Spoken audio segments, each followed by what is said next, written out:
of the fight of independence, not of Bangladesh, but of Greece against the Turks. And Byron sincerely thought of creating a unit, not of Mukti Bahinis, but of Souliots, freedom fighters, Greek freedom fighters of this time, in order to liberate Greece. But according to Roger Stéphane and to Jean-Paul Sartre, what was at stake in the literature of Byron was probably less the fate of the Greece and of the Greeks and the freedom of the Greeks than a big theater in order to deploy, comment on dit déployer, in order to unravel literature, concepts, ideas, and so on. And for any committed writer, there is this temptation. It exists. There is another one. There was another temptation.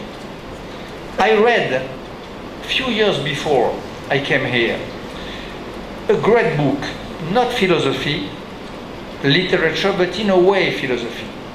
Probably the best novel about war ever written in modern times, since Iliad, the Iliad of Homer of our time. A novel of the Italian writer called Malaparte. The title was Caput of Malaparte. Malaparte took huge risks. He was a great reporter. He was really committed. Nobody can deny his true commitment. But when you read accurately the novel and when you know the life of Malaparte, you discover very quickly that Malaparte was first of all a dandy, and that the temptation of Malaparte was temptation of looking at the war in a very cold way, as a sort of nearly aesthetic show, the war as a show of which Malaparte was the accurate observer. All these attitudes, if I am sincere with myself, if I try tonight to be completely sincere, I had probably a little of each of them in myself, and I was deeply disgusted by each of them too. None of them was convenient for me. I was uncomfortable with all these attitudes which the philosophical or literary Western tradition transmitted to me and to us.